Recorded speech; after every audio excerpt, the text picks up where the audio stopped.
اب اس کے بعد آئیے ہم جانتے ہیں سمر اسلامک آرگنائزیشن کے بارے میں کہ یہ تنظیم کس طرح سے قائم ہوئی، کب قائم ہوئی، اس کے کیا مقاصد ہیں اور اب تک اس کے کیا اچیومنٹ رہی ہیں۔ ان تمام امور پر سمر اسلامک آرگنائزیشن کا تعارف پیش کرنے کے لیے میں سمر اسلامک آرگنائزیشن کے کنوینر اور رفیق گرامی حافظ محمد اجمل کو اس شعر کے ساتھ دعوت سخن دیتا ہوں کہ میں اکیلا ہی چلا تھا جانب منزل مگر، میں اکیلا ہی چلا تھا جانب منزل مگر، لوگ ساتھ آتے گئے اور کارواں بنتا گیا۔ مائک پر حافظ محمد اجمل۔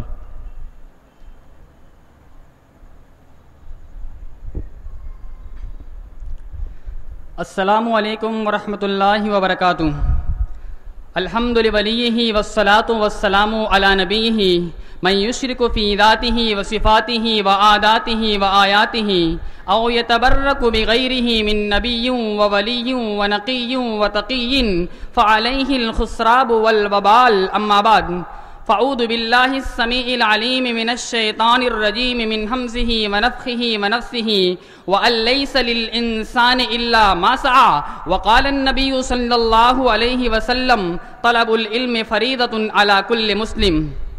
محترم صدر ذی وقار، معزز علماء کرام، مہمانان گرامی، جملہ سامعین و سامعات، سب سے پہلے ہم اللہ رب العزت والجلال کا شکر ادا کرتے ہیں جس کی توفیق سے آج کا یہ عظیم الشان اجتماع منعقد ہو رہا ہے۔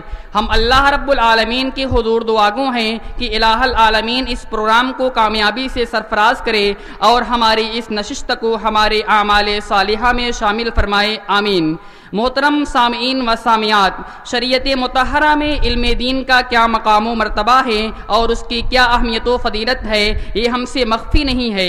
ایک مسلمان اس وقت تک حقیقی معنوں میں مسلمان نہیں ہو سکتا جب تک کہ وہ علم دین سے آراستہ و پیراستہ نہ ہو۔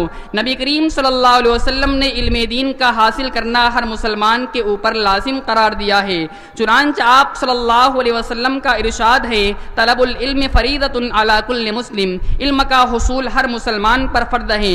چنانچہ اگر ایک مسلمان حصول علم سے روگردانی کرتا ہے یا بے توجہی برتتا ہے تو در حقیقت وہ ایک اہم اسلامی فریضے سے روگردانی کرتا ہے۔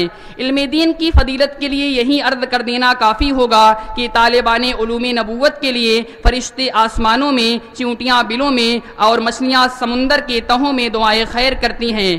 مسلم معاشرے کی یہ ذمہ داری بنتی ہے کہ وہ اس مقدس علم کی نشر و اشاعت کا اہتمام کرے، نئی نسل کو اسلامی تعلیمات سے آراستہ و پیراستہ کرے، ان کے ایمان و اعتقاد کے اندر قوت و توانائی عطا کرے، انہیں دین کے بنیادی علوم سے متعارف کرائے۔ اسی طرح ایک طالب علم خواہ و عصری تعلیم سے جڑا ہو یا دینی علوم سے منسوب ہو، اس کی یہ ذمہ داری ہے کہ وہ کم از کم دین کے ان بنیادی علوم سے واقف ہو جس کے بغیر اسلام کی طرف انتساب ممکن نہیں ہے۔ اس عظیم مقصد کو پیش نظر رکھتے ہوئے جامع مسجد مرزا ہادی پورہ مئو میں 5 جون 2011 کو ایک مکتب کا آغاز ہوا جس میں ابتدائی بچوں کے لیے تجوید کے ساتھ قرآن مجید کی تعلیم کا آغاز ہوا اور یہ سلسلہ پورے سال چلتا رہا۔ اگلے سال موسم گرما کی تعطیل میں اسکولوں میں زیر تعلیم طلبہ و طالبات کو دینی تعلیم سے آراستہ و پیراستہ کرانے کی غرض سے سمر اسلامک کورس کا انعقاد کا فیصلہ کیا گیا۔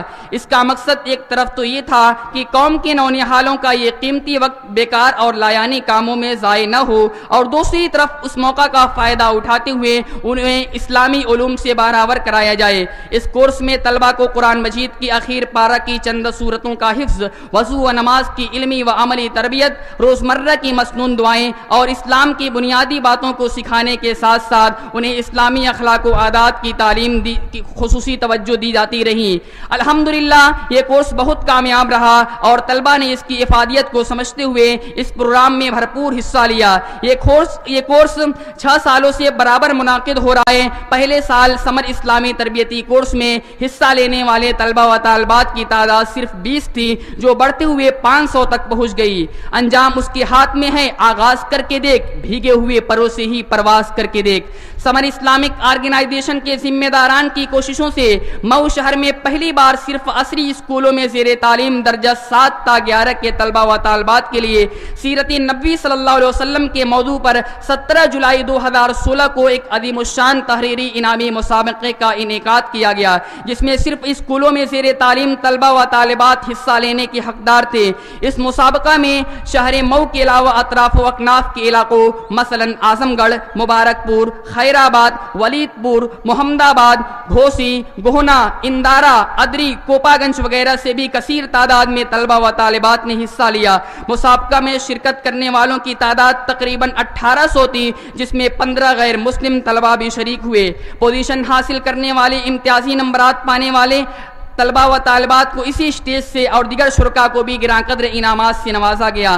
سمر اسلامک آرگنائزیشن کا دوسرا انعامی مسابقہ گزشتہ سال 2017 میں منعقد ہوا، جس میں شہر اطراف و اکناف سے تقریباً 1600 طلبہ و طالبات نے حصہ لیا۔ اس پروگرام میں شامل تمام شرکاء کو بیش قیمت انعامات سے نوازا گیا۔ امسال سمر اسلامک آرگنائزیشن کی جانب سے تیسرے سالانہ انعامی مسابقے کا انعقاد ہوا۔ یہ مسابقہ 2 زمروں میں منقسم تھا۔ زمرہ اول کے طلبہ کے مابین کتاب التوحید سے تحریری مسابقہ سر اقبال پبلک اسکول میں 15 اگست کو منعقد ہوا، جس میں شہر کے 41 اسکولوں سے طلبہ و طالبات نے حصہ لیا، جس میں آرگنائزیشن نے 1000 سیٹیں مختص کی تھی۔ زمرہ دوم تقریری مسابقہ کی شکل میں تھا، جس میں 38 اسکولوں سے 50 طلبہ و طالبات منتخب ہوئے۔ طلبہ کے لیے تقریر کا عنوان استاد کا ادب اور اس کی اہمیت، طالبات کے لیے ماں کی گود بچوں کی پہلی درسگاہ کے عنوان پر تقریر کی گئی۔ یہ مسابقہ گزشتہ کل MAA فاؤنڈیشن ڈومن پورہ مئو میں منعقد ہوا۔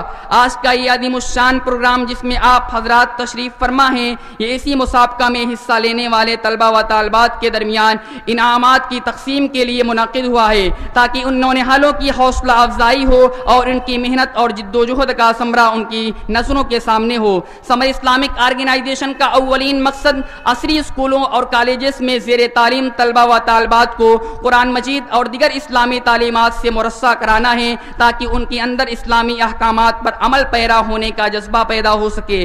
نیز شہر مئو کی مساجد میں حتی الوسع مکاتب کا انتظام کر کے نورانی قاعدہ کے ساتھ قرآن مجید کی تعلیم اور دینی علوم کی نشر و اشاعت کا اہتمام کرنا ہے۔ الحمدللہ اب تک شہر کی 4 مساجد پر مہد سمر دارالقرآن کے نام سے مکاتب قائم ہو چکے ہیں، جن میں بچوں کو ناظرہ قرآن اور دیگر اسلامی علوم کی تعلیم دی جا رہی ہے۔ آرگنائزیشن مئو کی دیگر مساجد پر بھی اس طرز پر مہد قائم کرنے کے لیے کوشاں ہے، جس میں ذمہ داران محلہ سے توجہ کی درخواست ہے۔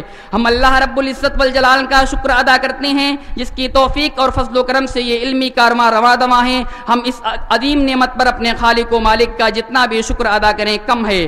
بعد ازاں ہم سمر اسلامک آرگنائزیشن کی جانب سے ان تمام حضرات کا شکریہ ادا کرنا ضروری سمجھتے ہیں، جن کی بے پناہ کوششوں اور کڑی محنت نیز دینی جذبے کے سبب تنظیم اپنی راہ پر کامیابی کے ساتھ گامزن ہے۔ ہم خاص طور پر شکریہ ادا کرنا چاہیں گے رفیق گرامی اور سمر اسلامک آرگنائزیشن کے روح رواں حافظ فیضان انصاری کا، جو ہمارے ساتھ شانہ بشانہ چلیں اور اپنی مصروفیات کو ترک کر کے آرگنائزیشن کے ہر پروگرام کو کامیاب بنایا۔ اسی طرح سے بڑی ناسپاسی ہوگی اگر آج کے اس صدر مجلس محترم مولانا سہیل احمد مدنی حفظہ اللہ کے حضور گلہائے تشکر نہ پیش کیا جائے۔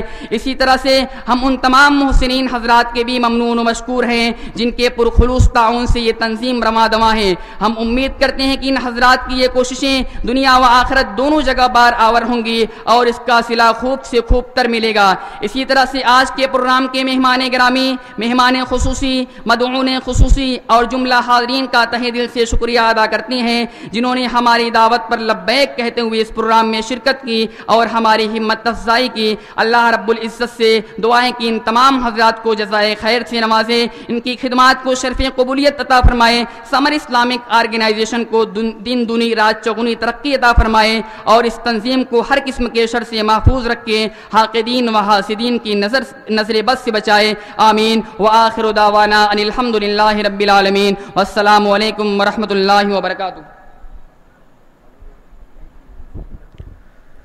نگہ بلند سخن دل نواز جاں پرسوز، نگہ بلند سخن دل نواز جاں پرسوز، یہی ہے رخت سفر میر کارواں کے لیے۔ بہت بہت شکریہ۔ یہ تھے برادرم حافظ محمد اجمل، جو سمر اسلامک آرگنائزیشن کا تعارف آپ حضرات کے سامنے پیش کر رہے تھے۔ اس تعارف سے آپ حضرات نے اندازہ لگا لیا ہوگا کہ کس طرح سے یہ تنظیم ایک چھوٹے سے مکتب کی شکل میں قائم ہوئی اور الحمدللہ ترقی کرتے ہوئے آج اس مرتبے پر پہنچی ہے کہ آج اتنے بڑے پیمانے پر مسابقات کا انعقاد ہو رہا ہے، اور اس کے علاوہ جو دیگر تفصیلات تھیں وہ آپ حضرات کے سامنے گوش گزار کی گئیں۔ اللہ رب العالمین سے دعا ہے کہ اللہ تبارک و تعالی اس تنظیم کو اور اس قافلے کو یوں ہی رواں دواں رکھے، اس کے محسنین کو جزائے خیر سے نوازے۔ اب اس کے بعد